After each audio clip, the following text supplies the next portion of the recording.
পশ্চিমবঙ্গের ছাত্র সমাজ এতটা লেখাপড়া বিবর্জিত হয়ে যায়নি যে ইউজিসি নেট পরীক্ষার দিন এরকম কোনো কর্মসূচির আহ্বান দেবে।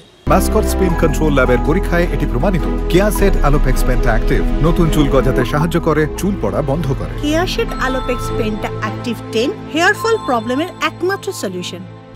বোঝা যাচ্ছে যে এই আন্দোলনটা একটা দাগ কাটবার মতন জায়গায় পৌঁছে গেছে। গোটা রাজ্য জুড়ে ছাত্রছাত্রীরা নামছে justice for R G Kar, justice for Tilottama এই স্লোগানকে সামনে রেখে। তার মধ্যে দাঁড়িয়ে কিছু মুখোশধারীরা এই আন্দোলনটাকে পিছিয়ে দেওয়ার, এই আন্দোলনটাকে স্তিমিত করে দেওয়ার চেষ্টা করছে বলে আমরা আশঙ্কা করছি। যে সচেতন থাকতে হবে, সতর্ক থাকতে হবে, কোনো মুখোশধারীরা যাতে এই আন্দোলনকে দমিয়ে দিতে না পারে। কারা আছে, কোন নেতারা আগামীকালের এই কর্মসূচি নিয়ে খুব লাফালাফি করছে বোঝা যাচ্ছে। এর মধ্যে তো একটা বিজেপি দুর্গন্ধ পাচ্ছি আমরা করছে। কিন্তু আমাদের প্রশ্ন একটাই, আরে মুখোশের আড়ালে গিয়ে এইগুলো করছো কেন? পশ্চিমবঙ্গের ছাত্র সমাজ, এই ছাত্র সমাজকে কালিমালিপ্ত করছো কেন? আগামীকালের নবান্ন অভিযান কর্মসূচি, যে কর্মসূচিকে সমর্থন করেছে সংগ্রামী যৌথ মঞ্চ।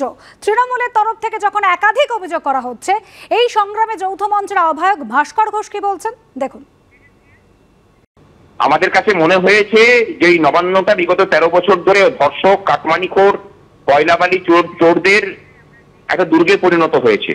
মানুষ জেগেছেন, মানুষ দলীয় রাজনীতির বাইরে গোটা রাজ্য জুড়ে যে প্রতিবাদ করছে, সরকার সেটাকেই ভয় পাচ্ছে।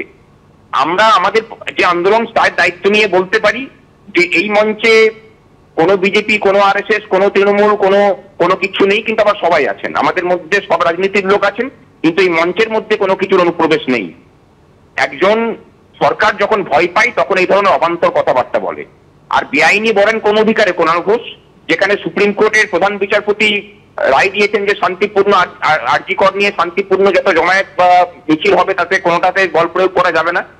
রাজ্যবাসীর উদ্দেশ্যে বলি যে আগামীকাল আসুন সবাই, হাওড়া স্টেশনে আমরা থাকবো। আগামীকালের এই কর্মসূচি নিয়ে পুলিশের কি বক্তব্য? বলা হচ্ছে কালকে নবান্ন অভিযান করার জন্য কোনো সংগঠন অনুমতি চায়নি। নবান্ন চত্বরে কর্মসূচি করতে গেলে পুলিশের অনুমতি প্রয়োজন। অনুমতি না নেওয়ার কারণে এই কর্মসূচি বেআইনি।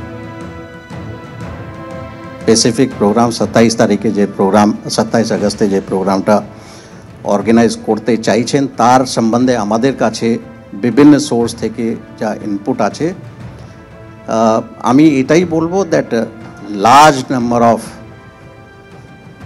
ভেস্টেড ইন্টারেস্ট মিসক্রিয়েন্টস ওরা চাইছে দ্যাট এখানে গণ্ডগোল হয়, পুলিশ প্রভোকেশনে যদি কোনো স্টেপস নেয় যেটা মানে ওরা হয়তো ফায়দা তুলবে, সেই রকম চেষ্টা হবে। এরকম বহু আমাদের কাছে ইনফরমেশন আছে অ্যান্ড পুলিশ ওর উপর অনেক কাজ করছে।